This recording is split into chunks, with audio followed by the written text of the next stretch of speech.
അപ്പൊ ഹിസ്ബിയത്ത് നമുക്ക് ഉണ്ടോന്ന് ചോദിച്ചാൽ ഉണ്ട് എന്നുള്ളതിന് തെളിവാണല്ലോ. അപ്പൊ എനിക്ക് യാതൊരു മാറ്റവും വന്നിട്ടില്ല. എന്റെ വിശ്വാസത്തിലോ ആചാരത്തിലോ എന്റെ ഒരു മാറ്റവും എനിക്ക് വന്നിട്ടില്ല. പക്ഷെ ഞാൻ ഈ സംഘടനാ സെറ്റപ്പ് ഇങ്ങനെ പോയാൽ കുറച്ച് ദോഷങ്ങൾ ഉണ്ടാവും, അതുകൊണ്ട് ഞാൻ ഇന്ന് തൽക്കാലം മാറി നിൽക്കാണ് എന്ന് പറഞ്ഞപ്പോഴേക്കും എന്നെ കുറിച്ച് എന്തെല്ലോ പ്രചരിപ്പിച്ചു. ഇപ്പോ ഞാൻ പള്ളി ഉണ്ടാക്കുമ്പോ പള്ളിക്കൊരു ചെരുണ്ടാക്കണം, അത് റുക്യാശരയ്ക്കുള്ള ചെരുവായിരിക്കണം, അവിടെ ചിലപ്പോൾ മൂത്രമൊഴിക്കാനും കാഷ്ടിക്കൊക്കെ റുക്യ നടത്തണോല്, അതുകൊണ്ട് അങ്ങനെ ചെരുണ്ടാക്കണം. അപ്പൊ പള്ളിക്ക് ഇനി 3 വാതിൽ വെക്കണം, ആണുങ്ങൾക്ക് കയറാനുള്ളത്, പെണ്ണുങ്ങൾക്ക് കയറാനുള്ളത്, റുക്യക്കാർക്ക് കയറാനുള്ളത്. എന്നിട്ട് നമ്മളെ കൂട്ടത്തിൽപ്പെട്ട ഒരാളെ പരിപാടിക്ക് ഞാൻ സ്വാഗതം പറയില്ല. പൂനൂരൊരുത്തം പറഞ്ഞതാ, ഒരു മത്സരിക്കാരൻ പറയാത്രേ, അയാൾക്ക് എല്ലാ പള്ളിയിലും ജിന്നറക്കൽ കേന്ദ്രം തുടങ്ങുന്ന അയാളെ അഭിപ്രായം. എനിക്കങ്ങനെ അഭിപ്രായമില്ല. ഞാൻ എന്തേ പറഞ്ഞു, റുക്യ ശറയ്യ എന്ന് പറയുമ്പോ ഇപ്പോഴും നമുക്കൊരു ചെടിപ്പ് തീർന്നിട്ടില്ല. റുക്യൊക്കെ ഉണ്ട്, റുക്യ ശറയൊക്കെ ഉണ്ട്, അങ്ങനെ ഒരു എണ്ണ കളിയാ. അപ്പൊ എന്തിനാണ് സക്കരിയ സ്വലാഹിക്ക് സ്വാഗതം പറയാൻ അദ്ദേഹത്തെ താങ്ങിക്കൊണ്ട് നടന്നവരെ നിങ്ങൾ ഇന്ന് തയ്യാറാകാത്തത്? മറുപടി പറയണം. എന്തായിരുന്നു മുജാഹിദ് പ്രസ്ഥാനം? അദ്ദേഹത്തിന് കണ്ട കുഴപ്പങ്ങളെക്കാൾ കൂടുതൽ നിങ്ങൾ ഇന്ന് കാണുന്ന കുഴപ്പം. അപ്പൊ ഒരുത്തൻ പറഞ്ഞു, ഒരുത്തന്റെ പ്രസംഗം എന്താ, അത് ദമ്മാജ് സലഫിസത്തിലേക്കാണ് ഇപ്പൊ ക്ഷണിച്ചുകൊണ്ടിരിക്കുന്നത്. ദമ്മാജ് സലഫിസം എന്നാ ഇന്ന് ചില കുട്ടിമൗലവിമാര് കുട്ടികളോട് ക്യാമ്പസിലൊക്കെ നടന്ന് പറഞ്ഞുകൊണ്ടിരിക്കെ ദമ്മാജ് സലഫിസത്തിലേക്ക് കൊണ്ടുപോകുന്നു. നിങ്ങൾ കേൾക്കണോ? ഒരു 1.5 കൊല്ലം മുമ്പ് ഏപ്പിന്റെ പ്രസംഗം കേൾക്കണ്ട, അബ്ദുറഹ്മാൻ സലഫിന്റെ കേൾക്കണ്ട, TP അബ്ദുള്ള കോയമതിന്റെ കേൾക്കണ്ട, ISMന്റെ ഇന്നത്തെ പ്രസിഡന്റ് ആദരണീയനായ എന്റെ ഗുരുനാഥൻ ഡോക്ടർ AI അബ്ദുൽ മജീദ് സ്വലാഹി, അദ്ദേഹം ഇസ്ലാമിക ലോകത്തെ ചലനങ്ങളെ കുറിച്ച് പഠനം നടത്തി. അദ്ദേഹത്തിന്റെ പ്രസിദ്ധമായ പ്രഭാഷണങ്ങൾ മുജാഹിദ് സമ്മേളനത്തിലടക്കം പ്രസംഗങ്ങൾ നിങ്ങൾ കേട്ടോ. ഈ പോക്ക് ദമ്മാജ് സലഫിസത്തിലേക്കാണ് എന്ന് 1 കൊല്ലം മുമ്പ് മുജാഹിദുകൾ പറഞ്ഞതാ. ഇപ്പോഴാ കുറച്ച് നേതാക്കന്മാർക്ക് മുമ്പ് വേറൊരു സലഫിസത്തിലേക്ക്. അത് മുജാഹിദുകൾ അന്ന് പറഞ്ഞപ്പോ അന്നത്തെ ഇസ്ലാഹു മാസിക ജനുവരി മാസത്തെ മറിച്ചു നോക്കിക്കോ, മുജാഹിദ് പ്രസ്ഥാനവും അബ്ദുൽ മജീദ് സ്വലാഹിയൊക്കെ സലഫികളെ എതിർത്ത് അഖ്ലാനിയത്ത് പ്രചരിപ്പിക്കുന്നവരാണ് എന്നാക്ഷേപിച്ചവര് ആ അഖ്ലാനിയത്തിലേക്കല്ല ഇന്ന് നിങ്ങൾ തിരിച്ചു വന്നത്. അപ്പൊ എന്തൊക്കെ പറഞ്ഞു അതിലേക്ക് നേരെ ഇങ്ങോട്ട് തിരിച്ചു വരിക. ഇതൊക്കെ എന്ന് മുജാഹിദ് പ്രസ്ഥാനത്തിന്റെ കുട്ടികൾ പ്രസംഗിച്ചു നടന്നതാ. ഇതൊന്നും കേരളത്തിലെ സലഫികൾ പഠിപ്പിച്ചതല്ല. ഇവിടത്തെ മുജാഹിദ് പണ്ഡിതന്മാരുടെ ആദർശമല്ല ഇത്. ലോകത്തുള്ള സലഫികളായ പണ്ഡിതന്മാരുടെ ആദർശമല്ല ഇത്. ഒരു പ്രത്യേകതരം സലഫിസം ഇറക്കുമതി ചെയ്യാനുള്ള പ്രവർത്തനമാണ്. അബ്ദുൽ മജീദ് സ്വലാഹിന്റെ പ്രസംഗങ്ങൾ എടുത്തു കേട്ടോ, ഒന്ന് കേട്ടു നോക്കിക്കോ. മജീദ് സ്വലാഹിനെ അഖ്ലാനി എന്ന് പറഞ്ഞ് വലിയ അങ്ങനെ ആക്ഷേപിച്ച് നിർത്താതെ അവയുടെ പ്രസംഗങ്ങളൊക്കെ ഒന്ന് എടുത്ത് കേട്ടു നോക്ക്. ഇന്ന് കേൾക്കാം ഇവര് പറയുന്ന അതേ വാദങ്ങൾ മജീദ് സ്വലാഹിയൊക്കെ വർഷങ്ങൾക്ക് മുമ്പ് പ്രസംഗിച്ചതാ. അതിനെന്താണെന്നറിയോ? ലോകത്തെ കുറിച്ച് പഠിക്കണം, അഹന്ത മാറ്റിവെക്കണം, അഹങ്കാരം മാറ്റിവെക്കണം, തങ്ങൾ ഏറ്റവും വലിയവരാണ് എന്ന ചിന്ത മാറ്റിവെക്കണം. എന്നിട്ട് പക്വതയുള്ള കുട്ടികളായി ഈ നേതൃത്വത്തെ അനുസരിച്ച് ദമ്മാജ് സലഫിസം എന്നാ ഇന്ന് ചില കുട്ടിമൗലവിമാര് കുട്ടികളോട് ക്യാമ്പസിലൊക്കെ നടന്ന് പറഞ്ഞുകൊണ്ടിരിക്കെ ദമ്മാജ് സലഫിസത്തിലേക്ക് കൊണ്ടുപോകുന്നു. നിങ്ങൾ കേൾക്കണോ? ഒരു 1.5 കൊല്ലം മുമ്പ് ഏപ്പിന്റെ പ്രസംഗം കേൾക്കണ്ട, അബ്ദുറഹ്മാൻ സലഫിന്റെ കേൾക്കണ്ട, TP അബ്ദുള്ള കോയമതിന്റെ കേൾക്കണ്ട, ISMന്റെ ഇന്നത്തെ പ്രസിഡന്റ് ആദരണീയനായ എന്റെ ഗുരുനാഥൻ ഡോക്ടർ AI അബ്ദുൽ മജീദ് സ്വലാഹി, അദ്ദേഹം ഇസ്ലാമിക ലോകത്തെ ചലനങ്ങളെ കുറിച്ച് പഠനം നടത്തി. അദ്ദേഹത്തിന്റെ പ്രസിദ്ധമായ പ്രഭാഷണങ്ങൾ മുജാഹിദ് സമ്മേളനത്തിലടക്കം പ്രസംഗങ്ങൾ നിങ്ങൾ കേട്ടോ. ഈ പോക്ക് ദമ്മാജ് സലഫിസത്തിലേക്കാണ് എന്ന് 1 കൊല്ലം മുമ്പ് മുജാഹിദുകൾ പറഞ്ഞതാ. ഇപ്പോഴാ കുറച്ച് നേതാക്കന്മാർക്ക് മുമ്പ് വേറൊരു സലഫിസത്തിലേക്ക്. അത് മുജാഹിദുകൾ അന്ന് പറഞ്ഞപ്പോ അന്നത്തെ ഇസ്ലാഹു മാസിക ജനുവരി മാസത്തെ മറിച്ചു നോക്കിക്കോ, മുജാഹിദ് പ്രസ്ഥാനവും അബ്ദുൽ മജീദ് സ്വലാഹിയൊക്കെ സലഫികളെ എതിർത്ത് അഖ്ലാനിയത്ത് പ്രചരിപ്പിക്കുന്നവരാണ് എന്നാക്ഷേപിച്ചവര് ആ അഖ്ലാനിയത്തിലേക്കല്ല ഇന്ന് നിങ്ങൾ തിരിച്ചു വന്നത്. അപ്പൊ എന്തൊക്കെ മൂന്നാമത്തെ സലഫികളെ കൂടി ഞാൻ പറഞ്ഞുകൊണ്ട് ഞാൻ അവസാനിപ്പിക്കുകയാണ്. ആരാണ് ആ സലഫികൾ? അൽ ഗുലാത്ത് ഫിൽ മൻഹജി സലഫ്. മൻഹജു സലഫ് എന്നതിന്റെ പേരിൽ അങ്ങേയറ്റം തീവ്രവാദം കാണിക്കുന്ന ആളുകളാണ് ആ മൂന്നാമത്തെ സലഫികള്. യമനിൽ 2 ധാരകൾ കാണാൻ കഴിയും അത്തരം ആളുകള്. ദമ്മാജി എന്ന് പറയുന്ന ഒരു പ്രദേശമുണ്ട് യമനിൽ, അവിടെ 2 ധാരകൾ കാണാൻ കഴിയും. ആ ധാരകളിൽ നിന്നാണ് ലോകത്തിന്റെ വിവിധ ഭാഗങ്ങളിലേക്ക് ക്ഷുദ്ര ആശയങ്ങൾ കയറിപ്പോയിക്കൊണ്ടിരിക്കുന്നത്.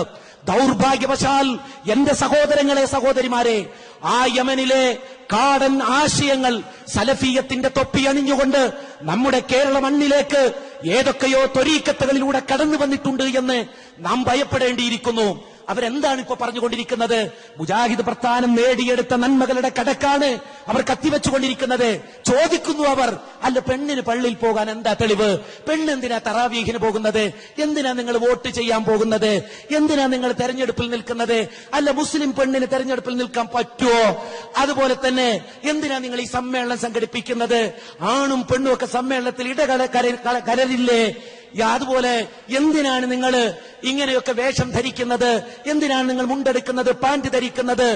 ഇങ്ങനെ ഒരാളുടെ മനസ്സിൽ ചൊറിച്ചിലുണ്ടാക്കുന്ന ചോദ്യങ്ങൾ ചോദിച്ചുകൊണ്ട് യമനിലെ ദമ്മാജ് എന്ന് പറയുന്ന മൂലയിൽ നിന്ന് വന്ന ആ കാടൻ സലഫിയത്തുണ്ടല്ലോ, അത് കേരളക്കരയിലേക്ക് കയറ്റുമതി ചെയ്യാൻ ഏതെങ്കിലും ത്വരീഖത്ത് പ്രസ്ഥാനത്തിന്റെ ആളുകൾ ശ്രമിക്കുന്നുവെങ്കിൽ ഇല്ല നദ്വത്തുൽ മുജാഹിദീന് ബൗദ്ധിക നേതൃത്വം നൽകുന്ന മഹാമനീഷികൾ അതിന് സമ്മതിക്കില്ല എന്നുള്ളതാണ് തിരിച്ചറിയേണ്ട ഒരു വസ്തുത. ഞാൻ പറയുന്നത് അതാണ്. ജിന്നുവാദങ്ങളും അതുപോലെ തന്നെ മറ്റു വാദങ്ങളുമൊക്കെ 1-ാം നമ്പർ, 2-ാം നമ്പറായിക്കൊണ്ട് മുജാഹിദ് പ്രസ്ഥാനം ഇവിടെ നേടിയെടുത്ത ഒരു സംസ്കാരമുണ്ട്. ആരാണ് മുജാഹിദുകൾ? മുജാഹിദിന് സംസ്കാരമുണ്ട്, സാമൂഹ്യ ഇടമുണ്ട്, സാംസ്കാരിക ഇടമുണ്ട്, വിദ്യാഭ്യാസ ഇടമുണ്ട്, രാഷ്ട്രീയ ഇടമുണ്ട്. അവർ സമൂഹത്തോടൊപ്പം ജീവിച്ചവരാണ്, സമൂഹത്തോടൊപ്പം വളർന്നവരാണ്. എന്നാൽ വലായിന്റെയും ബറായിന്റെയും പേര് പറഞ്ഞുകൊണ്ട് അന്യ സമുദായത്തോട് പോലും ഏറ്റവും ക്രൂരമായി പെരുമാറാൻ പഠിപ്പിക്കുന്ന സലഫിയത്തിന്റെ തൊപ്പി അണിഞ്ഞ ദമ്മാജ് സലഫിസം ഇല്ല, കേരളത്തിൽ നടപ്പിലാവാൻ പോകുന്നില്ല എന്നാണ് ഈ മഹാസംഗമത്തിൽ ഒരുമിച്ച് കൂടിയിരിക്കുന്ന ജനലക്ഷങ്ങൾ ഒന്നാകെ ലോകത്തോട് വിളിച്ചു പറഞ്ഞുകൊണ്ടിരിക്കുന്നത്. ഇനി ബഹുസ്വരതയുള്ള ഒരു രാജ്യത്ത്, ഈ ബഹുസ്വര രാജ്യത്ത് നാം എങ്ങനെ പ്രവർത്തിക്കണം എന്നുള്ളതിനെ സംബന്ധിച്ച് വ്യക്തമായൊരു ധാരണ നമുക്കുണ്ടാവേണ്ടതുണ്ട്. ഇവിടെ ഹിന്ദുവുണ്ട്, മുസൽമാനുണ്ട്, ക്രിസ്ത്യാനിയുണ്ട്, മതമുള്ളവനുണ്ട്, മതമില്ലാത്തവനുണ്ട്. ഇവർക്കെല്ലാം ഇസ്ലാമിന്റെ സുന്ദരമായ ശബ്ദം കൽപ്പിക്കുക, ലാ ഇലാഹ ഇല്ലല്ലാഹ് എന്ന മഹത്തായ ആദർശം കൽപ്പിക്കുക. ഇതായിരിക്കണം എന്റെ മക്കളെ, എന്റെ സഹോദരങ്ങളെ, നമ്മുടെ ബാധ്യത. തൗഹീദിന്റെ അമര ശബ്ദം മുഴുവൻ കാതുകളിലും എത്തിക്കാൻ നമുക്ക് സാധിക്കേണ്ടതുണ്ട്. ജിന്നിനോടും പിശാചിനോടും റൂഹാനികളോടും അതുപോലെ തന്നെ ഒടിയന്മാരോടും പ്രാർത്ഥിച്ചുകൊണ്ടും സഹായം തേടിക്കൊണ്ടും കഴിഞ്ഞിരുന്ന ഒരു ഇരുണ്ട കാലഘട്ടം നമ്മിൽ നിന്ന് കഴിഞ്ഞു പോയിട്ടുണ്ട്. ആ ഇരുണ്ട ഇരുട്ടറകളിൽ നിന്ന് മലയാളി മുസ്ലിങ്ങളെ അഭിമാനകരമായ ഒരു അസ്തിത്വത്തിലേക്ക് വളർത്തിയെടുത്ത ഈ മഹാപ്രസ്ഥാനത്തെ വീണ്ടും ഇരുളിന്റെ ഇരുട്ടറകളിലേക്ക് തളച്ചിടാൻ ഏതെങ്കിലും കാടൻ സലഫിസത്തിന്റെ പേരിൽ എഴുന്നള്ളിപ്പ് നടത്തുന്ന ഇത്തരം ആകാശ പറവകൾ ശ്രമിക്കുന്നുണ്ടെങ്കിൽ ഒരിക്കലും സാധ്യമല്ല എന്നുള്ളതാണ് യാഥാർത്ഥ്യം. അതുകൊണ്ട് സലഫി പ്രസ്ഥാനം എന്നുള്ളത് നന്മയുടെ പ്രസ്ഥാനമാണ്, നന്മയുടെ പ്രസ്ഥാനമാണ്, സാഹോദര്യത്തിന്റെ പ്രസ്ഥാനമാണ്, സഹവർത്തിത്വത്തിന്റെ പ്രസ്ഥാനമാണ്, ബഹുസ്വരതയെ മാനിക്കുന്ന പ്രസ്ഥാനമാണ്. അതോടൊപ്പം സ്വന്തം അജയ്യതയും സ്വന്തം വ്യക്തിത്വവും കാത്തുസൂക്ഷിച്ചുകൊണ്ട് വ്യതിരേകമായ സാന്നിധ്യം അടയാളപ്പെടുത്തുന്ന പ്രസ്ഥാനമാണ് കേരള നദ്വത്തുൽ മുജാഹിദീൻ. അതുകൊണ്ട് ഒരു കുപ്രചാരണവും ഈ സലഫിയത്തിന്റെ പേരിൽ വേവാൻ പോകുന്നില്ല, വെന്താലും അതാരും സ്വീകരിക്കുകയുമില്ല എന്ന് സൂചിപ്പിച്ചുകൊണ്ട് എന്റെ വാക്കുകൾ ഞാൻ അവസാനിപ്പിക്കുന്നു. ദമ്മാജ് സലഫിസം എന്നാ ഇന്ന് ചില കുട്ടിമൗലവിമാര് കുട്ടികളോട് ക്യാമ്പസിലൊക്കെ നടന്ന് പറഞ്ഞുകൊണ്ടിരിക്കെ ദമ്മാജ് സലഫിസത്തിലേക്ക് കൊണ്ടുപോകുന്നു. നിങ്ങൾ കേൾക്കണോ? ഒരു 1.5 കൊല്ലം മുമ്പ് ഏപ്പിന്റെ പ്രസംഗം കേൾക്കണ്ട, അബ്ദുറഹ്മാൻ സലഫിന്റെ കേൾക്കണ്ട, TP അബ്ദുള്ള കോയമതിന്റെ കേൾക്കണ്ട, ISMന്റെ ഇന്നത്തെ പ്രസിഡന്റ് ആദരണീയനായ എന്റെ ഗുരുനാഥൻ ഡോക്ടർ A.I. അബ്ദുൽ മജീദ് സ്വലാഹി, അദ്ദേഹം ഇസ്ലാമിക ലോകത്തെ ചലനങ്ങളെ കുറിച്ച് പഠനം നടത്തി. അദ്ദേഹത്തിന്റെ പ്രസിദ്ധമായ പ്രഭാഷണങ്ങൾ മുജാഹിദ് സമ്മേളനത്തിലടക്കം പ്രസംഗങ്ങൾ നിങ്ങൾ കേട്ടോ. ഈ പോക്ക് ദമ്മാജ് സലഫിസത്തിലേക്കാണ് എന്ന് 1 കൊല്ലം മുമ്പ് മുജാഹിദുകൾ പറഞ്ഞതാ. ഇപ്പോഴാ കുറച്ച് നേതാക്കന്മാർക്ക് മുപ്പര് വേറൊരു സലഫിസത്തിലേക്ക്. അത് മുജാഹിദുകൾ അന്ന് പറഞ്ഞപ്പോ അന്നത്തെ ഇസ്ലാഹു മാസിക ജനുവരി മാസത്തെ മറിച്ചു നോക്കിക്കോ, മുജാഹിദ് പ്രസ്ഥാനവും അബ്ദുൽ മജീദ് സ്വലാഹിയൊക്കെ സലഫികളെ എതിർത്ത് അഖ്ലാനിയത്ത് പ്രചരിപ്പിക്കുന്നവരാണ് എന്ന് ആക്ഷേപിച്ചവര് ആ അഖ്ലാനിയത്തിലേക്കല്ല ഇന്ന് നിങ്ങൾ തിരിച്ചു വന്നത്. അപ്പൊ എന്തൊക്കെ ഇന്ന് ചെറുപ്പക്കാരെ ഉപയോഗിച്ചുകൊണ്ട് യാഥാസ്ഥികത്വം സമൂഹത്തിൽ പടർത്തുവാൻ വേണ്ടി ഇസ്ലാം വിരുദ്ധ ലോബികൾ ലോകത്തുടനീളം ആസൂത്രണം നടത്തുകയും നടപ്പിലാക്കിക്കൊണ്ടിരിക്കുകയും ചെയ്യുന്നു. പല രൂപങ്ങളിലാണ് യാഥാസ്ഥിക ചിന്തകൾ നമ്മുടെ കേരളക്കരയിലേക്ക് വന്നുകൊണ്ടിരിക്കുന്നത്. യമനിലൂടെ കടന്നു വന്നുകൊണ്ടിരിക്കുന്നു, ജിദ്ദയിലൂടെ കടന്നു വന്നുകൊണ്ടിരിക്കുന്നു. അങ്ങനെ അറബ് രാജ്യങ്ങളിൽ നിന്ന് വരുന്ന ചിന്തകളെല്ലാം തന്നെ തൊണ്ട തൊടാതെ വിഴുങ്ങിക്കൊണ്ട് സലഫിയത്തിന്റെ മേലങ്കി അണിയിച്ച് ഇതാണ് മുജാഹിദ് പ്രസ്ഥാനമെന്ന് കേരളക്കരയെ പഠിപ്പിക്കാൻ ആരെങ്കിലും ദാഠ്യം കാണിക്കുന്നുവെങ്കിൽ അവരുടെ കുത്തിനു പിടിക്കാൻ മുജാഹിദ് പ്രവർത്തകർക്ക് സാധിക്കും. അറബ് രാജ്യത്ത് നിന്ന് വരുന്ന ഏത് ദുഷ്ടചിന്തകളും മുജാഹിദ് പ്രസ്ഥാനത്തിന്റെ പേരിൽ ചെലവഴിക്കാൻ മുജാഹിദ് പ്രസ്ഥാനത്തിന്റെ ആളുകൾ അനുവദിക്കില്ല. കാരണം എന്താണ്? മുജാഹിദ് പ്രസ്ഥാനത്തിന് യാഥാസ്ഥികത്വം എന്ത് എന്ന് തിരിച്ചറിയുവാനുള്ള കഴിവുണ്ട്, ജാഹിലിയത്ത് എന്തെന്ന് തിരിച്ചറിയുവാനുള്ള കഴിവുണ്ട്, തൗഹീദും ശിർക്കും വ്യവച്ഛേദിക്കുവാനുള്ള കഴിവ് മുജാഹിദ് പ്രസ്ഥാനത്തിന്റെ ആളുകൾക്കുണ്ട്. അതുകൊണ്ട് സൂഫി ത്വരീഖത്തുകൾ ലോകമാസകലം അടിച്ചുവിട്ടുകൊണ്ടിരിക്കുന്ന യാഥാസ്ഥിക ചിന്തകൾക്ക് സലഫിയത്തിന്റെ തൊപ്പി അണിഞ്ഞുകൊണ്ട് കേരള മണ്ണിൽ ചെലവഴിക്കാൻ ഏതെങ്കിലും ദുഷ്ടബുദ്ധികൾ ശ്രമിക്കുന്നുണ്ടെങ്കിൽ അവരോട് സൗമ്യമായി പറയാനുള്ളത്, അരുതുമക്കളെ, കേരളത്തിലെ ഈ പശ്ചാത്തലം നിങ്ങൾ വികലമാക്കരുത്, വിഷലിപ്തമാക്കരുത്. കാരണം അതൊന്നും ഇവിടെ ചെലവാകാൻ പോകുന്നില്ല. ആടുമേക്കാൻ പോയവരൊക്കെ ഇപ്പൊ തിരിച്ചു വന്നുകൊണ്ടിരിക്കുന്നു. മണലാരണ്യം തേടിയവർ ഇപ്പൊ തിരിച്ചു വന്നുകൊണ്ടിരിക്കുന്നു. ടെന്റുകൾ തേടി വിജ്ഞാനം തേടിയവരൊക്കെ തിരിച്ചു വന്നുകൊണ്ടിരിക്കുന്നു. നിങ്ങൾ കാട്ടിലേക്കും പർണശാലയിലേക്കും തോട്ടിലേക്കും പുഴയിലേക്കുമൊക്കെ ഇവിടുത്തെ കേരളക്കരയിലെ യുവാക്കളെ ക്ഷണിച്ചുകൊണ്ട് ഭ്രാന്തന്മാരാക്കിക്കൊണ്ട് സമൂഹത്തിലേക്ക് തിരിച്ചുവിടരുത് എന്നാണ് എനിക്ക് സൂചിപ്പിക്കാനുള്ളത്.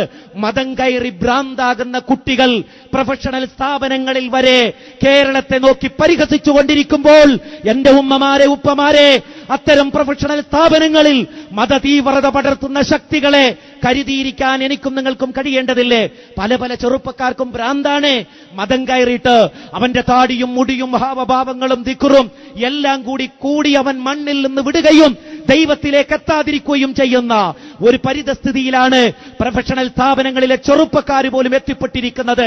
അങ്ങനെ അന്താളിച്ചു നടക്കുന്ന അത്തരം പ്രേതാലയങ്ങളുണ്ടല്ലോ, ആ പ്രേതാലയങ്ങളുടെ കൂട്ടത്തിലേക്കാണോ, വേദാളങ്ങളുടെ കൂട്ടത്തിലേക്കാണോ നമ്മുടെ കുഞ്ഞുമക്കളെ നാം ചേർക്കേണ്ടത്? അതോ തൗഹീദ് പഠിപ്പിക്കുന്ന പ്രോഫ്കോണിലേക്കോ, വസതിയത്ത് ഇസ്ലാമിന്റെ മധ്യമ നിലപാട് പഠിപ്പിക്കുന്ന പ്രോഫ്കോണിലേക്കോ എന്ന് തിരിച്ചറിയേണ്ട സന്ദർഭമാണ്. എന്റെ യുവാക്കളോട് ഒരു വാക്കുകൂടി പറഞ്ഞുകൊണ്ട് ഞാൻ അവസാനിപ്പിക്കുകയാണ്. കേരളത്തിലെ ഏറ്റവും ചലനാത്മകതയുള്ള ഒരു യുവജന പ്രസ്ഥാനം ISM ആണ് എന്നതിൽ യാതൊരു തർക്കവുമില്ല. ഒരു മാസമായിക്കൊണ്ട് പുതിയ കമ്മിറ്റി വന്നിട്ടുള്ളൂ. നിങ്ങൾ പരിശോധിക്കുക, കേരളത്തിലെ സജീവമായ ഒരു വിഷയം കേരളത്തിലുടനീളം ചർച്ചയാക്കുവാനും മാധ്യമ ശ്രദ്ധ നേടിയെടുക്കുവാനും സമൂഹത്തിൽ അതിന്റെ ചലനങ്ങൾ ഉണ്ടാക്കുവാനും ISM-നും അതുപോലെ തന്നെ അതിന് എല്ലാ അർത്ഥത്തിലും നേതൃത്വം നൽകിക്കൊണ്ടിരിക്കുന്ന KNM-നും സാധിച്ചു എന്ന് നിങ്ങൾ തിരിച്ചറിയേണ്ടതുണ്ട്. സമൂഹവുമായി ബന്ധപ്പെട്ട മനുഷ്യപ്പറ്റുള്ള വിഷയങ്ങൾ തെരഞ്ഞെടുത്തുകൊണ്ട് സമൂഹത്തിലേക്ക് നാം ഇറങ്ങുകയാണെങ്കിൽ യുവാക്കൾ അതിനോടൊപ്പം ചേരുകയും അതിൽ സഹകരിക്കുകയും ചെയ്യും. നമ്മെ സംബന്ധിച്ചിടത്തോളം തൗഹീദും ഇത്തിബാഉം തസ്കിയത്തുമാണ് നമ്മുടെ പ്രവർത്തനങ്ങളുടെ അടിത്തറ. തൗഹീദും ഇത്തിബായിലൂടെയും തസ്കിയത്തിന്റെ ആ വിശുദ്ധമായ തലങ്ങളിലേക്ക് ഉയരുകയും സംസ്കരണത്തിലൂടെ വിമോചനമെന്ന വിശുദ്ധ ഖുർആൻ മാനവതയുടെ മുമ്പിൽ വെക്കുന്ന അനന്യമായ ആ തത്വമുണ്ടല്ലോ, അതിനനുസരിച്ച് മുന്നോട്ട് പോവുകയും ചെയ്താൽ ഈ ഭിത്തിയെ തകർക്കാൻ ഒരു ശക്തിക്കും സാധ്യമല്ല എന്ന് നിങ്ങൾ തിരിച്ചറിയേണ്ടതുണ്ട്. നമ്മുടെ പ്രവർത്തനങ്ങൾ ശക്തമായി നടക്കാൻ പോവുകയാണ്. ഓരോ ജില്ലയിലും ക്യാമ്പയിനോടനുബന്ധിച്ച് സമ്മേളനങ്ങൾ നടക്കാൻ പോകുകയാണ്. അവിടെ എവിടെങ്ങളിൽ വിശദീകരണം നടക്കാൻ പോവുകയാണ്. ചിലരെല്ലാം ആഗ്രഹിക്കുന്നു ഈ വിശദീകരണം ഒന്ന് നിന്ന് കിട്ടിയിരുന്നെങ്കിൽ. നിങ്ങളെ ഞങ്ങൾ മീൻ പിടിപ്പിക്കും, നിങ്ങളെ ഞങ്ങൾ പുഴയിൽ വീഴ്ത്തും, നിങ്ങളെ ഞങ്ങൾ ജിന്നുമായി കൊണ്ട് കിസ്സ പറയുന്ന സ്വറ പറയുന്ന ഒരവസ്ഥയിലേക്ക് നിങ്ങളെ ഞങ്ങൾ തീർച്ചയായും സമൂഹത്തിന് മുമ്പിൽ കൊണ്ടെത്തിക്കും. കാരണം എന്തുണ്ടായി? തൗഹീദ് പറഞ്ഞിരുന്ന നാവുകൊണ്ടാണ് കേട്ടാൽ അറപ്പ് തോന്നുന്നത്, വെറുപ്പ് തോന്നുന്ന കുട്ടിക്കഥകളും കുരങ്ങൻ കഥകളും ജിന്ന് കഥകളും വേതാള കഥകളും പിശാച്ച് കഥകളും പറഞ്ഞുകൊണ്ടിരിക്കുന്നത്. ഇതാണോ ഇസ്ലാഹി പ്രസ്ഥാനം? ഇതാണോ തൗഹീദ് പ്രബോധനം? ഇതാണോ ദഅവത്ത്? ഇതിനാണോ കാശ് കട്ടെടുക്കുന്നത്? ഇതിനാണോ കാശ് ചെലവഴിക്കുന്നത്? ഇതിനാണോ ആളുകളെ ചൂഷണം ചെയ്യുന്നത്? ഇതിനാണോ ആളുകളുടെ വീടുകളിൽ പോയി കാത് കടിക്കുന്നത്? ഇതിനാണോ മുജാഹിദ് പ്രസ്ഥാനത്തോട് സ്നേഹമുള്ളവരുടെ നെഞ്ചകം പിളർത്തിക്കൊണ്ട് ഇത്തരത്തിലുള്ള പ്രവർത്തനങ്ങൾ നടത്തുന്നത്? അരുത് മക്കളെ, അരുത് എന്നാണ് സൗമ്യമായിക്കൊണ്ട് ഇത്തരം ദുശക്തികളോട് സൂചിപ്പിക്കാനുള്ളത്. മുജാഹിദ് പ്രസ്ഥാനം അജയ്യമാണ്.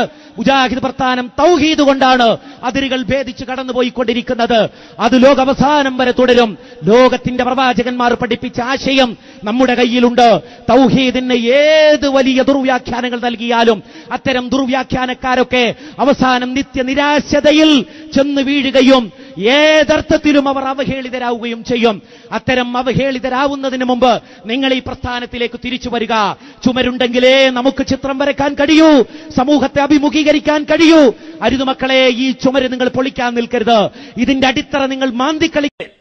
ദമ്മാജ് സലഫിസം എന്ന ഇന്ന് ചില കുട്ടിമൗലവിമാര് കുട്ടികളോട് ക്യാമ്പസിലൊക്കെ നടന്ന് പറഞ്ഞുകൊണ്ടിരിക്കെ ദമ്മാജ് സലഫിസത്തിലേക്ക് കൊണ്ടുപോകുന്നു. നിങ്ങൾ കേൾക്കണോ? ഒരു 1.5 കൊല്ലം മുമ്പ് ഏപ്പിന്റെ പ്രസംഗം കേൾക്കണ്ട, അബ്ദുറഹ്മാൻ സലഫിന്റെ കേൾക്കണ്ട, TP അബ്ദുള്ള കോയമദിന്റെ കേൾക്കണ്ട, ISMന്റെ ഇന്നത്തെ പ്രസിഡന്റ് ആദരണീയനായ എന്റെ ഗുരുനാഥൻ ഡോക്ടർ AI അബ്ദുൽ മജീദ് സ്വലാഹി, അദ്ദേഹം ഇസ്ലാമിക ലോകത്തെ ചലനങ്ങളെ കുറിച്ച് പഠനം നടത്തി. അദ്ദേഹത്തിന്റെ പ്രസിദ്ധമായ പ്രഭാഷണങ്ങൾ, മുജാഹിദ് സമ്മേളനത്തിൽ അടക്കം പ്രസംഗങ്ങൾ നിങ്ങൾ കേട്ടോ. ഈ പോക്ക് ദമ്മാജ് സലഫിസത്തിലേക്കാണ് എന്ന് 1 കൊല്ലം മുമ്പ് മുജാഹിദുകൾ പറഞ്ഞതാ. ഇപ്പോഴാ കുറച്ച് നേതാക്കന്മാർക്ക് മുമ്പ് വേറൊരു സലഫിസത്തിലേക്ക്. അത് മുജാഹിദുകൾ അന്ന് പറഞ്ഞപ്പോ അന്നത്തെ ഇസ്ലാഹു മാസിക ജനുവരി മാസത്തെ മറിച്ചു നോക്കിക്കോ, മുജാഹിദ് പ്രസ്ഥാനവും അബ്ദുൽ മജീദ് സ്വലാഹിയൊക്കെ സലഫികളെ എതിർത്ത് അഖ്ലാനിയത്ത് പ്രചരിപ്പിക്കുന്നവരാണ് എന്ന് ആക്ഷേപിച്ചവര് ആ അഖ്ലാനിയത്തിലേക്കല്ല ഇന്ന് നിങ്ങൾ തിരിച്ചു വന്നത്. അപ്പൊ എന്തൊക്കെ നമ്മുടെ സമൂഹത്തിലെ ഈ നവയാഥാസ്ഥികർ ഇപ്പോൾ മൈക്ക് കെട്ടി പറഞ്ഞുകൊണ്ടിരിക്കുന്നത്, പേജായ പേജുകളിലൂടെ പറഞ്ഞുകൊണ്ടിരിക്കുന്നത്, കാത് കടിച്ചു പറഞ്ഞുകൊണ്ടിരിക്കുന്നത്, ഇല്ല, കേരളീയ സമൂഹത്തിൽ ഒരിക്കലും തന്നെ അറേബ്യൻ ഖുറാഫിസം നടപ്പിലാക്കുവാൻ മുജാഹിദുകൾ അനുവദിക്കുകയില്ല. കാരണം അറേബ്യൻ ഖുറാഫിസം എന്ന് പറയുന്നത് എന്താണ്? അത് പിഞ്ഞാണമെഴുത്തിന്റെ ഖുറാഫിസമാണ്, അത് ഇസ്മിന്റെ പണിയുടെ ഖുറാഫിസമാണ്, അത് അടിച്ചിറക്കലിന്റെ ഖുറാഫിസമാണ്, അത് ഊതുന്നതിന്റെയും ചവിട്ടുന്നതിന്റെയും ഖുറാഫിസമാണ്. അതുപോലെ തന്നെ സുന്നത്തിലും അതുപോലെ തൗഹീദിലും അത്ര കണിശതയില്ലാത്ത ഖുറാഫിസമാണ്. ആ ഖുറാഫിസത്തെ കേരളീയ പശ്ചാത്തലത്തിലേക്ക് പറിച്ചു നടുവാൻ കേരളത്തിലെ നവോത്ഥാന പ്രസ്ഥാനമായ മുജാഹിദുകൾ അനുവദിക്കുകയില്ല. കാരണം സലഫിയത്ത് എന്ത് എന്ന് കൃത്യമായി മനസ്സിലാക്കിയവരാണ് കേരളത്തിലെ മുജാഹിദുകൾ. എന്താണ് സലഫിയത്ത്? ഖുർആനും സുന്നത്തും അനുസരിച്ചുകൊണ്ട് ജീവിക്കുക. ഖുർആനിനെയും സുന്നത്തിനെയും എങ്ങനെയാണോ സലഫ് സ്വാലിഹീങ്ങൾ മനസ്സിലാക്കിയത്, ആ രൂപത്തിലും ആ രീതിയിലും കാര്യങ്ങൾ മനസ്സിലാക്കുക. സലഫ് സ്വാലിഹീങ്ങൾ നമുക്കിടയിലുള്ള ഭദ്രമായ കണ്ണിയാണ്. അള്ളാഹുവിന്റെ വഹിയിന്റെ ഇടയിലുള്ള ശക്തമായ കണ്ണിയാണ് സലഫ് സ്വാലിഹീങ്ങൾ. അവരെങ്ങനെയാണ് ഖുർആൻ മനസ്സിലാക്കിയത്, അവരെങ്ങനെയാണോ പ്രവാചകചര്യ മനസ്സിലാക്കിയത്, അതപ്പടി മനസ്സിലാക്കുക, അത് ജീവിതത്തിൽ പകർത്തുക. എങ്കിൽ ഈ സമൂഹത്തിൽ ചിത്രതയും ഭിന്നതയും കക്ഷിത്വവും ഉണ്ടാവുകയില്ല എന്ന് ഉറച്ചു വിശ്വസിക്കുന്നവരാണ് കേരളത്തിലെ മുജാഹിദുകൾ. അത് കരുതി ഏതെങ്കിലും രാജ്യത്ത് അവരുടെ സാമൂഹിക രാഷ്ട്രീയ പശ്ചാത്തലത്തിൽ നടപ്പിലാക്കിക്കൊണ്ടിരിക്കുന്ന ആചാരങ്ങളും അനുഷ്ഠാനങ്ങളും അപ്പടി നാം പകർത്തുക എന്നുള്ളത് അപ്രായോഗികമാണ്, ദീനി വിരുദ്ധമാണ്. അറേബ്യൻ ഖുറാഫിസം നമ്മുടെ സമൂഹത്തിൽ നടപ്പിലാക്കുവാൻ നാം അനുവദിക്കുകയില്ല. നമുക്ക് എല്ലാ നാടുകളിലും ഖുറാഫികളെ കാണാൻ കഴിയുന്നു. ഏത് രാജ്യത്ത് ചെന്നാലും ഖുറാഫികളെ കാണാം. ഈജിപ്തിൽ കാണാം, അതുപോലെ യമനിൽ കാണാം, മൊറോക്കോയിൽ കാണാം, ഇന്തോനേഷ്യയിൽ കാണാം, ബംഗ്ലാദേശിൽ കാണാം, ഇന്ത്യയിലും പാകിസ്ഥാനിലും കാണാം, അറബ് രാജ്യങ്ങളിൽ കാണാം, അതുപോലെ തന്നെ ആഫ്രിക്കൻ രാജ്യങ്ങളിൽ കാണാം. ഇസ്ലാമിന്റെ സന്ദേശം എവിടെയെല്ലാം എത്തിയിട്ടുണ്ടോ അവിടെയെല്ലാം തന്നെ നമുക്ക് ഖുറാഫികളെ കാണാവുന്നതാണ്. പക്ഷേ ആ ഖുറാഫിസം തൊണ്ട തൊടാതെ വിഴുങ്ങണമെന്ന് ആരെങ്കിലും പറഞ്ഞാൽ അത് കേട്ട് മൂളിക്കൊടുക്കുവാൻ കേരളത്തിലെ മുജാഹിദുകളെ ലഭിക്കുകയില്ല, കേരളത്തിലെ മുജാഹിദുകളെ കിട്ടുകയില്ല. ഈ അടുത്ത കാലത്തായിട്ടാണ് ഈ രോഗം തുടങ്ങിയിട്ടുള്ളത്. ഇഖ്വാനുൽ മുസ്ലിമൂൻ ലോകവ്യാപകമായി കൊണ്ട് അഹ്ലുസുന്ന വൽ ജമാഅത്തിനെ തകർക്കുവാനും അതിന്റെ പണ്ഡിതന്മാരെ ഇകഴ്ത്തുവാനും അതിന്റെ ആശയാദർശങ്ങളെ പ്രതിരോധിക്കുവാനും ബൗദ്ധികമായ ശ്രമങ്ങൾ ആരംഭിച്ചിട്ട് പതിറ്റാണ്ടുകളായി. എന്നാൽ ഇഖ്വാനുൽ മുസ്ലിമൂന്റെ തണലിൽ സുറൂറിസവും അറബ് രാജ്യങ്ങളിൽ വളരുകയുണ്ടായി. ആ സുറൂറിസത്തിന്റെ കെട്ട ചിന്തകൾ ഇങ്ങനെയുള്ള 3ാം ലോക രാജ്യങ്ങളിലേക്കും പ്രസരിക്കുകയുണ്ടായി. അതിനെല്ലാം നേതാക്കളും അനുയായികളും ഉണ്ടായി. ആ നേതാക്കളും അനുയായികളും ഇസ്ലാം വിരുദ്ധരുടെ ആചാരം പറ്റിയും ഇസ്ലാം വിരുദ്ധർക്ക് വാടകയ്ക്ക് പണിയെടുത്തുകൊണ്ടും അവരുടെ കെട്ട ആശയങ്ങൾ പ്രചരിപ്പിക്കാൻ തുടങ്ങി. അങ്ങനെ നമ്മുടെ കേരളക്കരയിലേക്കും പല കെട്ട ആശയങ്ങളും കടന്നു വന്നിട്ടുണ്ട്. അതിലേറ്റവും അപകടകരമായ ഒരു ചിന്തയായിരുന്നു വ്യാജ പരിസ്ഥിതിവാദം. വ്യാജ പരിസ്ഥിതിവാദികളെ ഇന്ന് പലരും തിരിച്ചറിഞ്ഞു തുടങ്ങിയിരിക്കുന്നു. എന്നാൽ വ്യാജ പരിസ്ഥിതിവാദം തിരിച്ചറിയാത്ത 90കളിൽ ഈ വ്യാജ പരിസ്ഥിതിവാദവുമായി കൊണ്ട് സുറൂറി ചിന്തകളുമായി ചില ആളുകൾ മലയാളക്കരയിലേക്ക് കടന്നു വന്നു. തൗഹീദ് അല്ലാദ്യം പ്രബോധനം ചെയ്യേണ്ടത്, ജീവകാരുണ്യ പ്രവർത്തനങ്ങളാണ് നിങ്ങൾ പ്രാമുഖ്യം നൽകേണ്ടത്, സാമൂഹ്യ പ്രവർത്തനങ്ങൾക്കാണ് നിങ്ങൾ പ്രാമുഖ്യം നൽകേണ്ടത്. അങ്ങനെ സമൂഹത്തെ കൂടെ അവർക്ക് ബോധവൽക്കരണം നടത്തി അവസാനം ലാ ഇലാഹ ഇല്ലല്ലാഹ് എന്ന സന്ദേശം പറഞ്ഞാൽ മതി, എങ്കിൽ കക്ഷിത്വമുണ്ടാവില്ല, ഭിന്നിപ്പുണ്ടാവുകയില്ല, ആളുകൾക്ക് സന്തോഷമാകുമെന്നാണ് വ്യാജ പരിസ്ഥിതിവാദവുമായി കടന്നു വന്ന ആളുകൾ പ്രചരിപ്പിച്ചത്. അതിനനുയായികൾ ഉണ്ടാവുകയുണ്ടായി. അത് മുജാഹിദ് പ്രസ്ഥാനത്തിന്റെ ബാനറിൽ പ്രചരിപ്പിക്കുവാനുള്ള നിഗൂഢ നീക്കങ്ങൾ ഉണ്ടായി. പക്ഷേ ആ കാലഘട്ടത്തിലെ ഉൽപ്പതിഷ്ണുക്കള്, ആ കാലഘട്ടത്തിലെ പക്വമതികളായ പണ്ഡിതന്മാര് അത് തിരിച്ചറിയുകയും അതിന്റെ മുനയൊടിക്കുകയും ചെയ്തു. പിന്നീട് പല കോലങ്ങളിലും ഭാവങ്ങളിലുമെല്ലാം വ്യാജ പരിസ്ഥിതിവാദം മലയാളി മുസ്ലിങ്ങളെ ആക്രമിക്കുവാൻ വേണ്ടി കടന്നു വന്നെങ്കിലും അതിനെയെല്ലാം തകർക്കുവാനും തളർത്തുവാനും മുജാഹിദ് പ്രസ്ഥാനത്തിന് സാധിച്ചു. ഈ അപകട ചിന്തയെ സമൂഹത്തിന് ബോധ്യപ്പെടുത്തി കൊടുക്കുവാൻ സാധിച്ചു. അതിനിടയിലൂടെയാണ് ജിന്നുവാദവുമായി കൊണ്ട് ചില ആളുകൾ കടന്നു വന്നത്. എന്തൊരു വാദവുമായിട്ടാണ് ഈ കടന്നു വന്നിരിക്കുന്നത്? ഹയ്യും ഹാദിറും ഖാദിറുമായ ജിന്നിനെ വിളിച്ചാൽ, ജിന്നിനോട് സഹായം തേടിയാൽ അത് ശിർക്കാവുകയില്ല എന്ന ഈ നൂറ്റാണ്ടിലെ ഏറ്റവും വികൃതമായ, ഏറ്റവും കെട്ട ഒരു വാദവുമായിക്കൊണ്ട് ചില ആളുകൾ മലയാളി സമൂഹത്തിലേക്ക് കടന്നു വരികയായിരുന്നു. അതിനവർ തെളിവായിക്കൊണ്ട് പറഞ്ഞത് അറേബ്യൻ ഖുറാഫിസമായിരുന്നു. അറബ് നാട്ടിലൊക്കെ നടക്കുന്നുണ്ടല്ലോ, അറബ് നാട്ടിലെല്ലാം നടക്കുന്നുണ്ടല്ലോ. ആ അറബ് നാട്ടിൽ നടക്കുന്ന അത്തരം ചികിത്സാ രീതികളും അത്തരം കോപ്രായങ്ങളും നമ്മുടെ നാടുകളിലും വേണമെന്നാണ് അറേബ്യൻ ഖുറാഫിസത്തിന്റെ തലമുത്തപ്പന്മാരും തലതൊട്ടപ്പന്മാരും നമ്മോട് പറഞ്ഞത്. അവരിടക്കിടക്ക് ഗൾഫിൽ പോയിക്കൊണ്ട് റുഖിയ ശറയ്യയുടെയും അതുപോലെ തന്നെ സെഹറിന്റെയും അതുപോലെ തന്നെ മറ്റു ദുർമന്ത്രവാദത്തിന്റെയും എല്ലാം പുസ്തകങ്ങൾ കൊണ്ടുവന്നുകൊണ്ട് ഭാഷാന്തരം ചെയ്യാൻ തുടങ്ങി.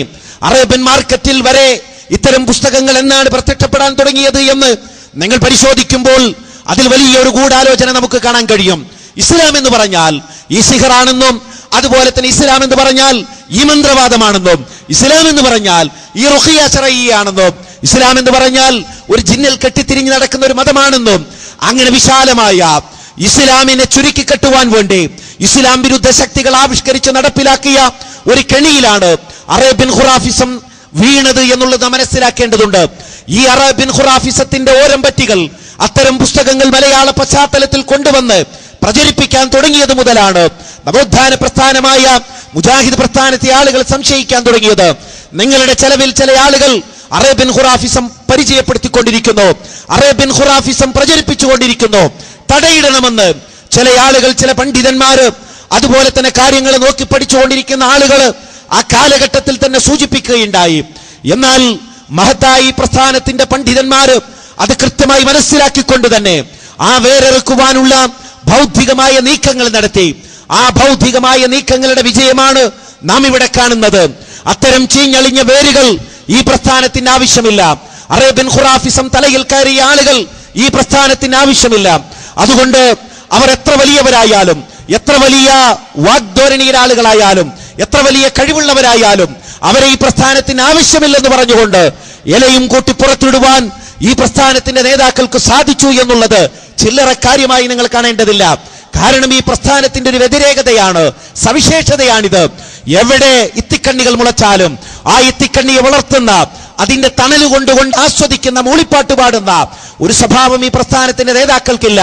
ഇത്തിക്കണ്ണികൾ എവിടെ ഉണ്ടായാലും ആ ഇത്തിക്കണ്ണികളെ പറിച്ചെറിയുവാൻ, നിഷ്കരണം പറിച്ചെറിയുവാൻ മുജാഹിദ് പ്രസ്ഥാനത്തിന്റെ നേതാക്കൾ ഏത് കാലഘട്ടത്തിലും ജാഗ്രത കാണിച്ചിട്ടുണ്ട് എന്നുള്ളത് നാം മനസ്സിലാക്കേണ്ട വസ്തുതയാണ്. അപ്പോൾ ഞാൻ പറഞ്ഞു വരുന്നത്, അറേബ്യൻ ഖുറാഫിസത്തെ മലയാള പശ്ചാത്തലത്തിൽ നടപ്പിലാക്കുവാനുള്ള വ്യാപകമായ ഒരു ശ്രമമുണ്ടായി.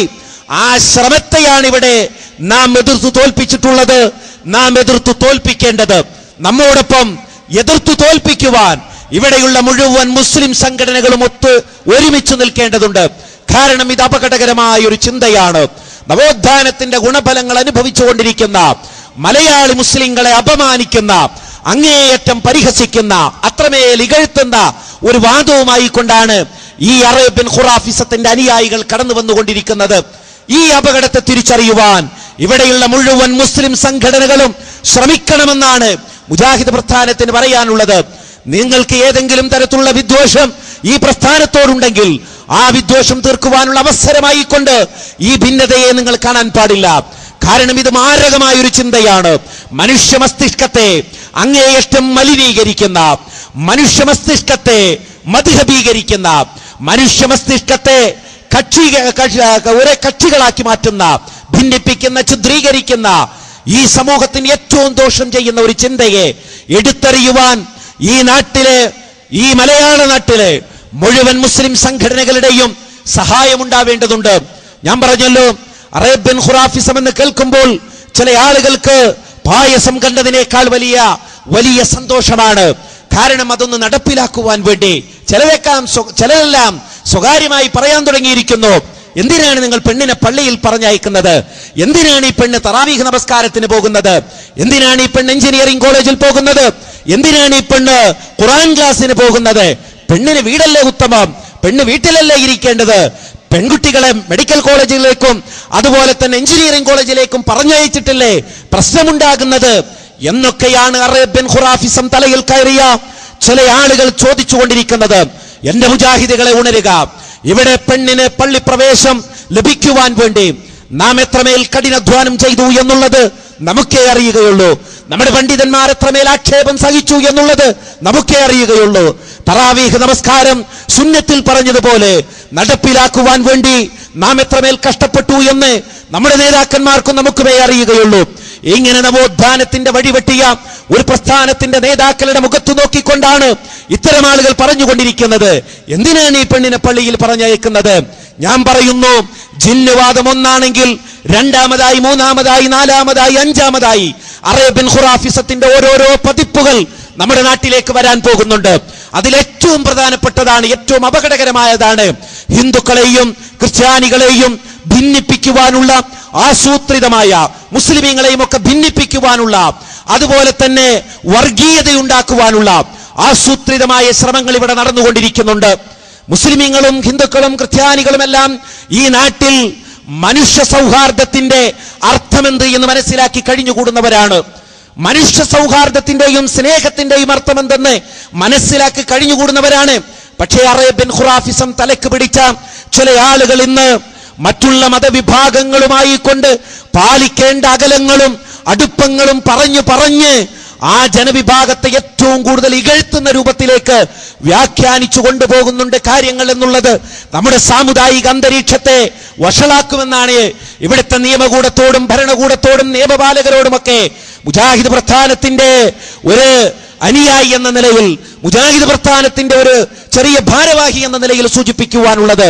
കാരണം കേരളീയ സമൂഹം എന്നുള്ളത് മനുഷ്യ സൗഹാർദ്ദത്തിന്റെ വിലയറിഞ്ഞവരാണ്, മനുഷ്യർ തമ്മിലുള്ള സ്നേഹത്തിന്റെ വില അറിയുന്നവരാണ്. ഇവിടുത്തെ സാമുദായിക നേതാക്കന്മാരും അതുപോലെ തന്നെ അനുയായികളുമൊക്കെ ആത്മസംയമനം പാലിച്ചതുകൊണ്ടും അതുപോലെ തന്നെ സൗഹാർദ്ദത്തിന്റെ വില അവർ കണക്കാക്കുന്നത് കൊണ്ടുമാണ് ഇവിടെ വർഗീയതയും അതുപോലെ കക്ഷിത്വവും പടരാതിരിക്കുന്നത്. ഇവിടെ ഏവർക്കും അവരുടെ ആശയങ്ങൾ പ്രചാരണം നടത്തുവാൻ സാധിക്കുന്നത്. നിങ്ങൾ നോക്കൂ, ഇവിടെ തന്നെ ക്രിസ്ത്യൻ സഹോദരങ്ങൾ അവരുടെ മതം അവിടെ പ്രചാരണം നടത്തിക്കൊണ്ടിരിക്കുന്നു. മുസ്ലിം സഹോദരങ്ങൾ ഇവിടെ അവരുടെ പ്രചാരണം നടത്തിക്കൊണ്ടിരിക്കുന്നു. ഈ രാജ്യത്ത് വല്ല തടസ്സവുമുണ്ട്? ഒരു തടസ്സവുമില്ല.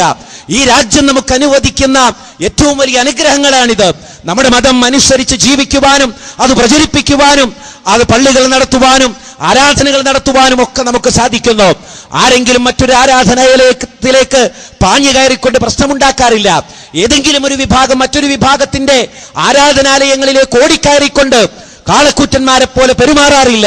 പക്ഷേ മുജാഹിദ് പ്രസ്ഥാനം ഇവിടെ നവോത്ഥാന ചിന്തകൾ നിലനിൽക്കണമെന്നും അത് സമൂഹത്തിൽ പടരണമെന്നും ആ നവോത്ഥാന ചിന്തകളെ ഇവിടെ നിന്ന് നഷ്ടപ്പെട്ടാൻ പാടില്ല എന്നും ചിന്തിക്കുന്നത് കൊണ്ടും പറയുന്നത് കൊണ്ടും ഈ പ്രസ്ഥാനത്തെ എത്രമേലാണ് ഈ പ്രസ്ഥാനത്തെ കരിവേറിത്തേക്കാൻ ശ്രമിക്കുന്നത്, ഇകഴ്ത്താൻ ശ്രമിക്കുന്നത്, അതുപോലെ ആക്രമിക്കുവാൻ ശ്രമിക്കുന്നത്.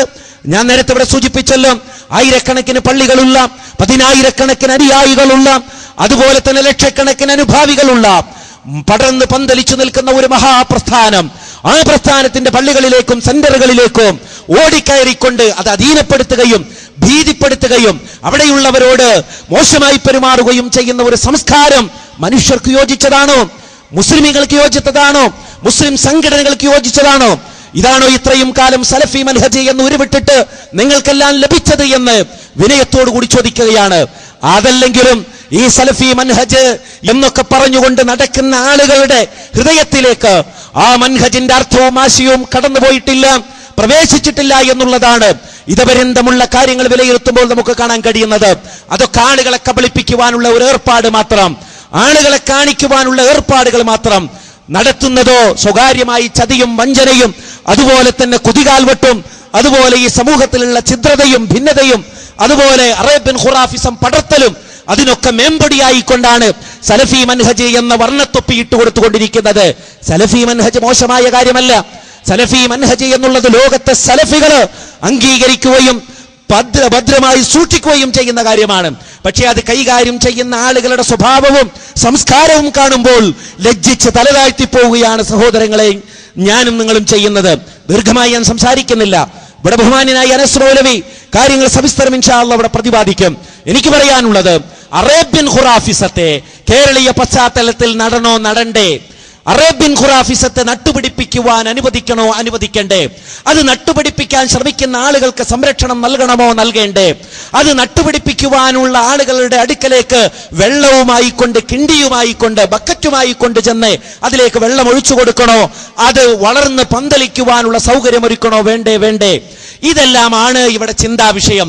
അതുകൊണ്ട് മുജാഹിദ് പ്രസ്ഥാനത്തിന്റെ നേതാക്കന്മാർ പറയുന്നു, മുജാഹിദ് പ്രസ്ഥാനത്തിന്റെ പക്വമതികളായ നേതാക്കന്മാർ പറയുന്നു, മുസ്ലിം നേതാക്കന്മാർ പറയുന്നു, അറേബ്യൻ ഖുറാഫിസത്തെ കേരളീയ പശ്ചാത്തലത്തിലേക്ക് കൊണ്ടുവരല്ല സഹോദരങ്ങളെ. കാരണം മുസ്ലിം സമൂഹം എന്നുള്ളത് ഇവിടെ ഏറെ ഉയർന്ന ഒരു വിഭാഗമാണ്. അറേബ്യൻ സമൂഹത്തിന് പോലും മാതൃകായോഗ്യമായ ജീവിതം നയിക്കുന്നവരാണ്. സ്വാതന്ത്ര്യവും സമാധാനവും അനുഭവിച്ചുകൊണ്ട് കഴിയുന്നവരാണ്. സാമ്പത്തികമായി ഭദ്രതയുള്ള മുസ്ലിങ്ങൾ, അതുപോലെ തന്നെ വിദ്യാഭ്യാസ മൂലധനമുള്ള മുസ്ലിമീങ്ങള്, രാഷ്ട്രീയ മൂലധനമുള്ള മുസ്ലിമീങ്ങള്, അങ്ങനെയുള്ള ഒരു സമൂഹത്തിലേക്ക് അറേബ്യൻ ഖുറാഫിസം വെറുതെ നിങ്ങൾ നടല്ലേ എന്നാണ് ഇവിടുത്തെ ബുദ്ധിജീവികളും അതുപോലെ തന്നെ മുസ്ലിം സാംസ്കാരിക നായകന്മാരുമൊക്കെ പറഞ്ഞുകൊണ്ടിരിക്കുന്നത്. ഒരു സമൂഹത്തിന് നിലനിൽക്കുവാനുള്ള 3 ഘടകങ്ങൾ അനിവാര്യമാണ്. ആ 3 ഘടകങ്ങളും ഒത്തുള്ള ആ 3 ഘടകങ്ങളും കൃത്യമായിട്ടുള്ള ഒരു സമൂഹമാണ് കേരളത്തിലെ മുസ്ലിമീങ്ങള്. സാമ്പത്തിക ഭദ്രതയുണ്ട് മുസ്ലിം സമൂഹത്തിന്. അത് കരുതി എല്ലാവരും സമ്പന്നരാണ് എന്നതല്ല. സാമ്പത്തിക ഭദ്രതയുള്ളവരാണ് മുസ്ലിമീങ്ങള്. വിദ്യാഭ്യാസ മൂലധനമുള്ളവരാണ് മുസ്ലിമീങ്ങള്. രാഷ്ട്രീയ മൂലധനമുള്ളവരാണ് മുസ്ലിമീങ്ങള്. മറ്റൊരു സംസ്ഥാനത്തും കാണാത്ത രാഷ്ട്രീയ പക്വതയും വിവേകവും മുസ്ലിമീങ്ങൾ, കേരളത്തിലെ മുസ്ലിമീങ്ങൾ ഇവിടെ പ്രകടിപ്പിക്കുന്നു. വിദ്യാഭ്യാസ രംഗത്ത് ശക്തമായ സാന്നിധ്യം അടയാളപ്പെടുത്തിയവരാണ്. സാംസ്കാരിക രംഗത്ത് അടയാളപ്പെടുത്തിയവരാണ്. പക്ഷേ അറേബ്യൻ ഖുറാഫിസത്തിന് ഇതൊന്നും ദഹിക്കില്ല. എന്തിനാണ് നിങ്ങൾ വിദ്യാഭ്യാസ പ്രവർത്തനം നടത്തുന്നത്? രാഷ്ട്രീയത്തിലൊന്നും ആരും വേണ്ട. അതുപോലെ തന്നെ ഇവിടെ പഞ്ചായത്തിലേക്കും മറ്റിലേക്കൊന്നും നിങ്ങൾ മത്സരിക്കാൻ പോണ്ട. നിങ്ങൾ ഏതെങ്കിലും പുസ്തകം എടുത്തുകൊണ്ട് ഏതെങ്കിലും പള്ളിമൂലയിൽ ഇരിക്കുക, എന്നിട്ട് കാലഹരണപ്പെട്ടു പോയ ഏതെങ്കിലും കിതാബ് എടുത്തുകൊണ്ട് വായിക്കുക, എന്നിട്ട് നിങ്ങൾ ഏതെങ്കിലും മൂലയിൽ ഒതുങ്ങിക്കൂടുക എന്ന രൂപത്തിലുള്ള പ്രചാരണമാണ് അറേബ്യൻ ഖുറാഫിസം നടപ്പിലാക്കിക്കൊണ്ടിരിക്കുന്നത്. ആ അറേബ്യൻ ഖുറാഫിസവുമായി യോജിച്ചു പോകുവാൻ കേരളത്തിലെ മുജാഹിദുകൾക്ക് സാധ്യമല്ല. അതുകൊണ്ട് കാര്യങ്ങളെ തിരിച്ചറിയേണ്ടതുണ്ട്. നമ്മുടെ സമൂഹത്തിൽ അപകടകരമായ ചിന്തകൾ വ്യാപിപ്പിക്കുന്നവരുടെ കുത്തിനു പിടിക്കാൻ ശ്രമിക്കേണ്ടതുണ്ട്. നിങ്ങൾ മനസ്സിലാക്കേണ്ടതുണ്ട്, ഇസ്മിന്റെ പണിക്കാർ ആട്ടിയോടിച്ചവരാണ് കേരളത്തിലെ മുസ്ലിമീങ്ങള്. എന്നാൽ ആ ഇസ്മിന്റെ പണിക്കാർ ഇരുന്നിരുന്ന കസേരയിലേക്ക് ഇന്ന് കടന്നു വന്നുകൊണ്ടിരിക്കുന്നത് എരിയാണിക്ക് മീത് പാന്റ് ധരിച്ച താടി നീട്ടിയ ചെറുപ്പക്കാരാണ്. ആ ഇസ്മിന്റെ പണിയുടെ സർവ്വ ഉപകരണങ്ങളുമായി കടന്നിരിക്കുന്നത്. അതിന്റെ പ്രതിഫലനങ്ങളാണ് എടക്കരയിൽ കണ്ടത്, പെരിന്തൽമണ്ണയിൽ കണ്ടത്, അതുപോലെ തന്നെ തലശ്ശേരിയിൽ കണ്ടത്, അതുപോലെ തന്നെ വിവിധ നാടുകളിൽ നാം കണ്ടുകൊണ്ടിരിക്കുന്നത്. അതാണ് ആ അറേബ്യൻ ഖുറാഫിസം ഇവിടെ നടപ്പിലാക്കുവാൻ ശ്രമിച്ചുകൊണ്ടിരിക്കുന്നു. ആർക്കെങ്കിലും ഒരു വിഷമമുണ്ടാകുമ്പോഴേക്ക് അതൊക്കെ ജിന്ന് ബാധിച്ചതാണ്, സിഗർ ബാധിച്ചതാണ്, അതുപോലെ തന്നെ അവർക്ക് കണ്ണേറ് ബാധിച്ചതാണെന്ന് പറഞ്ഞുകൊണ്ട് അതിനെല്ലാം തന്നെ അടിച്ചറക്കൽ ചികിത്സയും കുത്തിച്ചികിത്സയും അതുപോലെ ഊത്തുചികിത്സയും അതുപോലെ അത്തരത്തിലുള്ള മന്ത്രവാദികളുടെ അടുക്കലേക്ക് റഫർ ചെയ്യലുമെല്ലാം തന്നെ ഈ സമൂഹത്തിൽ വ്യാപകമാക്കിയാൽ മറ്റു സമൂഹങ്ങളുടെ മുമ്പിൽ ലജ്ജിച്ച് നാം തലതാഴ്ത്തിപ്പോകും. എഞ്ചിനീയറിംഗ് കോളേജ് ഉണ്ടായിട്ടെന്ത് കാര്യം? വിദ്യാഭ്യാസ സ്ഥാപനങ്ങൾ ഉണ്ടായിട്ടെന്ത് കാര്യം? മുസ്ലിം പെൺകൊടികള്, തട്ടമിട്ട പെൺകൊടികള് മെഡിക്കൽ കോളേജുകളിൽ നിന്ന് ഇറങ്ങി വന്നിട്ട് എന്ത് കാര്യം? കാരണം യാഥാസ്ഥിതിക ചിന്തകളല്ലേ സമൂഹത്തിൽ പ്രസരിപ്പിക്കുന്നത്.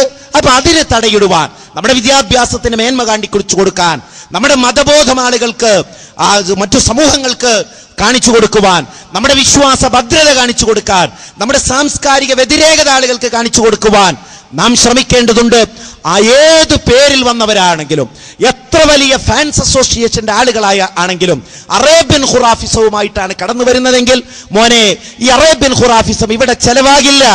അത് നിനക്ക് നിന്റെ വീട്ടിൽ നടത്താം, അല്ലെങ്കിൽ ഏതെങ്കിലും ഖുറാഫിസുകളുടെ അടുക്കൽ നടത്താം. ഈ അറേബ്യൻ ഖുറാഫിസം വ്യാപകമായ സ്ഥലങ്ങളിലേക്ക് പോകാം. കേരളീയ മണ്ണിലേക്ക്, നവോത്ഥാനത്തിന്റെ മണ്ണിലേക്ക് പറിച്ചു നടാൻ ശ്രമിക്കല്ലേ എന്ന് പറയേണ്ടി വരും. അത് പറഞ്ഞതിന്റെ പേരിലാണ് ആക്ഷേപങ്ങൾ ചൊരിയുന്നത്. അതിന് കുടപിടിക്കുന്ന ആളുകളുടെ ജോലി പറഞ്ഞതിന്റെ പേരിലാണ്, അത് കുടപിടിക്കുന്ന ആളുകളുടെ സലഫി മൻഹജ് വിരുദ്ധമായ ജോലി പറഞ്ഞതിന്റെ പേരിലാണ് നമ്മെ ക്രൂശിക്കുന്നത്. പക്ഷേ അതൊക്കെ നാം കേൾക്കുന്നു, അതൊക്കെ നാം കാണുന്നു. ഈ രംഗത്ത് അതിശക്തമായി മുന്നോട്ട് പോകുമ്പോൾ അറേബ്യൻ ഖുറാഫികളുടെ ഇത്തരം വർത്തമാനങ്ങളെ കണ്ടില്ലെന്ന് നടിക്കുവാൻ തന്നെയാണ് ഈ പ്രസ്ഥാനത്തിന്റെ നേതാക്കന്മാരും അനുയായികളും തീരുമാനിച്ചിട്ടുള്ളത്. അതിനനുസരിച്ചുള്ള മാറ്റങ്ങളാണ് കേരളത്തിന്റെ ഓരോ പ്രദേശങ്ങളിലും കണ്ടുകൊണ്ടിരിക്കുന്നത്. ഇൻഷാ അല്ലാഹ് 5-6 മാസത്തിനുള്ളിൽ നിങ്ങൾക്ക് അതിന്റെ വലിയ മാറ്റങ്ങൾ നമുക്ക് കാണാൻ കഴിയും. കൗണ്ട് ഡൗൺ തുടങ്ങിയിരിക്കുന്നു അറേബ്യൻ ഖുറാഫികളുടെ. കാരണം അവരുടെ അറേബ്യൻ ഖുറാഫിസം ഇവിടെ നടപ്പിലാവാൻ പോകുന്നില്ല. പൊതുജനം പിടിച്ചിരിക്കുന്നു, നിയമകൂടം പിടിച്ചിരിക്കുന്നു, ഭരണകൂടം മനസ്സിലാക്കിയിരിക്കുന്നു, ഇവിടുത്തെ രഹസ്യാന്വേഷണകർ മനസ്സിലാക്കിയിരിക്കുന്നു. ഇത് സാമുദായിക ചിത്രീകരണം നടത്തുന്ന ഒരു ശക്തിയാണ്, മത തീവ്രതയുടെ വക്താക്കളാണ് എന്ന് മനസ്സിലാക്കിയിരിക്കുന്നു. അതുകൊണ്ട് നിങ്ങൾക്കിനി മുന്നോട്ട് പോകാൻ സാധ്യമല്ല. കേരളീയ സമൂഹം നിങ്ങളെ പിടിച്ചുകെട്ടും, മുജാഹിദ് പ്രസ്ഥാനത്തിന്റെ ചുണക്കുട്ടികൾ പിടിച്ചുകെട്ടും. അതുകൊണ്ട് അറേബ്യൻ ഖുറാഫിസവുമായി ഇങ്ങോട്ട് കടന്നു വരരുതേ എന്ന് സൂചിപ്പിച്ചുകൊണ്ട് ഞാൻ എന്റെ വാക്കുകൾ ഉപസംഹരിക്കുകയാണ്. അല്ലാഹുമ്മ സല്ലി വസല്ലിം അലാ റസൂലിക വഅബ്ദിക മുഹമ്മദിൻ വആലിഹി വസഹ്ബിഹി അജ്മഈൻ വൽഹംദുലില്ലാഹി റബ്ബിൽ ആലമീൻ. ദമ്മാജ് സലഫിസം എന്ന ഇന്ന് ചില കുട്ടിമൗലവിമാര് കുട്ടികളോട് ക്യാമ്പസിലൊക്കെ നടന്ന് പറഞ്ഞുകൊണ്ടിരിക്കെ ദമ്മാജ് സലഫിസത്തിലേക്ക് കൊണ്ടുപോകുന്നു. നിങ്ങൾ കേൾക്കണോ? ഒരു 1.5 കൊല്ലം മുമ്പ് ഏപ്പിന്റെ പ്രസംഗം കേൾക്കണ്ട, അബ്ദുറഹ്മാൻ സലഫിന്റെ കേൾക്കണ്ട, TP അബ്ദുള്ള കോയമദിന്റെ കേൾക്കണ്ട, ISMന്റെ ഇന്നത്തെ പ്രസിഡന്റ് ആദരണീയനായ എന്റെ ഗുരുനാഥൻ ഡോക്ടർ A.I. അബ്ദുൽ മജീദ് സ്വലാഹി, അദ്ദേഹം ഇസ്ലാമിക ലോകത്തെ ചലനങ്ങളെ കുറിച്ച് പഠനം നടത്തി. അദ്ദേഹത്തിന്റെ പ്രസിദ്ധമായ പ്രഭാഷണങ്ങൾ മുജാഹിദ് സമ്മേളനത്തിൽ അടക്കം പ്രസംഗങ്ങൾ നിങ്ങൾ കേട്ടോ. ഈ പോക്ക് ദമ്മാജ് സലഫിസത്തിലേക്കാണ് എന്ന് 1 കൊല്ലം മുമ്പ് മുജാഹിദുകൾ പറഞ്ഞതാ. ഇപ്പോഴാ കുറച്ച് നേതാക്കന്മാർക്ക് മുപ്പര് വേറൊരു സലഫിസത്തിലേക്ക്. അത് മുജാഹിദുകൾ അന്ന് പറഞ്ഞപ്പോ അന്നത്തെ ഇസ്ലാഹു മാസിക ജനുവരി മാസത്തെ മറിച്ചു നോക്കിക്കോ, മുജാഹിദ് പ്രസ്ഥാനവും അബ്ദുൽ മജീദ് സ്വലാഹിയൊക്കെ സലഫികളെ എതിർത്ത് അഖ്ലാനിയത്ത് പ്രചരിപ്പിക്കുന്നവരാണ് എന്നാക്ഷേപിച്ചവരെ ആ അഖ്ലാനിയത്തിലേക്കല്ല ഇന്ന് നിങ്ങൾ തിരിച്ചു